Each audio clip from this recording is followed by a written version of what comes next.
গাছের ডালে বসা বক আর পানকৌড়ির খুনসুটি ও কলকাকলিতে মুখরিত হয়ে ওঠে পুরো এলাকা। আমরা ছোটবেলা থেকেই এখানে দেখতেছি পাখির আনাগোনা, আর অনেক সুন্দর লাগে এই জিনিসটা। দীর্ঘ ৩০ বছর ধরে ভোলার বোরহানউদ্দিন উপজেলা ভূমি অফিস চত্বর যেন বক আর পানকৌড়ির অভয়াশ্রম।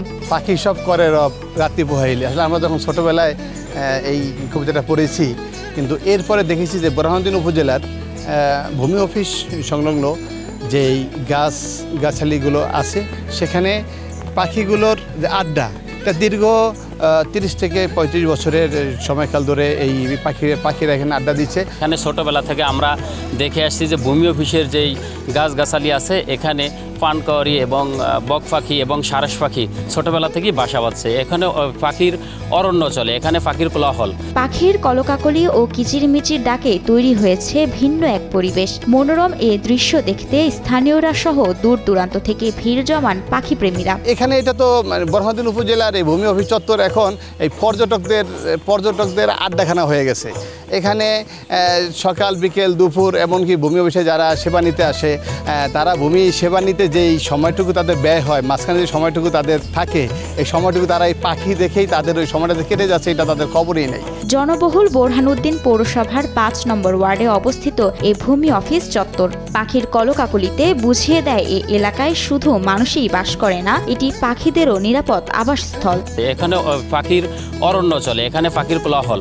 আমরা ছোটোবেলা থেকে পাখির কিচিরমিচির শব্দ, এগুলো আমাদের কাছে ভালো লাগে, পুরো প্রকৃতির জন্য ভালো। এবং আমরা যখনই বাজারে আসতাম ছোটোবেলা থেকে, আজ থেকে অন্তত ২০-৩০ বছর আগে, তখনই দেখতাম যে এই পাখিগুলো প্রচুর পরিমাণে এখানে বসবাস করে আসছে। পাখিরও এখানে একটা মায়া, এখানে থাকার জন্য একটা পরিবেশ আমরাও দেখতে ভালো লাগে, প্রকৃতির জন্য ভালো।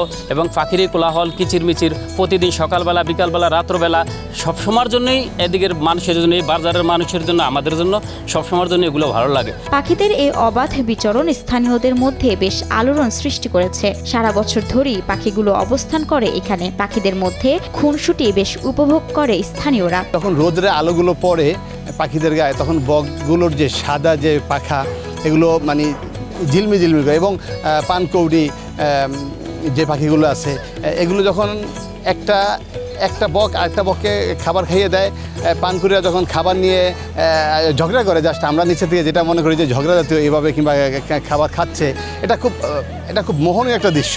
তবে স্থানীয়দের দাবি, দিনে দিনে গাছ কেটে ফেলায় এখন আর আগের মতো দেখা যায় না পাখিদের আনাগোনা। Double million offer, Walton fridge কিনে পেতে পারেন ২০ লক্ষ টাকা, রয়েছে কোটি কোটি টাকার নিশ্চিত উপহার। সকাল হইলে সন্ধ্যাবেলা প্রচুর পরিমাণ পাখি, বাদুড়, এরপরে বক, হাজার শত না হাজার সন্ধ্যাবেলা হইলে এখানে কিচিমিচি করতো, সকালবেলা কিচিমিচি করতো।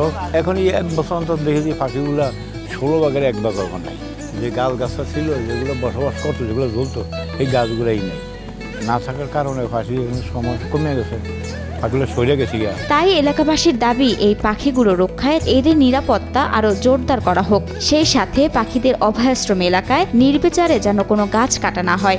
আমি বলবো আপনাদের মাধ্যমে যেন বাংলাদেশের কোনো প্রাণীকে যেন বাংলাদেশের কারো স্বার্থের জন্য যেন মারা না হয়, ধ্বংস করা না হয়। এটা প্রকৃতির সম্পদ, প্রকৃতির মাঝে এরা বিচরণ করে। আমাদের একটা আবদার যে প্রশাসনের কাছে যাতে এগুলো নষ্ট না হয়। এগুলো তো অনেক আমাদের ছেলেরা দেখবে না, বা আমরা দেখতেছি আমার ছেলেরা দেখবে না, তো এটা থাক। এই গাছগুলো জানি সরকারিভাবে না কাটা হয়, এই গাছগুলোর জন্য আমাদের এলাকার ছেলেবেলেরাও পাখিগুলো দেখতে পায়। এদিকে পাখিদের নিরাপত্তায় বিভিন্ন পদক্ষেপ নেওয়ার কথা জানান উপজেলা নির্বাহী কর্মকর্তা মোহাম্মদ রায়হানুজ্জামান। আমাদের এখানে সরকারি কমিশনার ভূমি কার্যালয়ে এখানে যে পাখিগুলো আসে, এটা আসলে খুবই মনোমুগ্ধকর পরিবেশ তৈরি করে। আমরা আসলে পাখিদেরকে যেটা করি যে আমরা আসলে তাড়িয়ে দেই না, আমরা ওদের জন্য একটা অভয়াশ্রম তৈরি করে দিয়েছি এবং আমরা ছাদের উপরে বিভিন্ন সময় খাবার রাখি। এটা দর্শনার্থীরা উপভোগ করে। তবে এটা আমরা ওইরকম ওপেন করছি না এখন, কারণ হচ্ছে যেহেতু একটা সরকারি কার্যালয়, ব্যাপকভাবে করা যায় না। তবে এটা আশপাশে কীভাবে এটা করা যায় সে ব্যাপারে আমরা চেষ্টা করছি। হয়তো ভবিষ্যতে আরও কোনো ব্যাপকভাবে করা গেলে সে ব্যাপারে আমরা উপজেলা প্রশাসন এবং উপজেলা ভূমি অফিসের পক্ষ থেকে হয়তো ব্যবস্থা গ্রহণ করা হবে।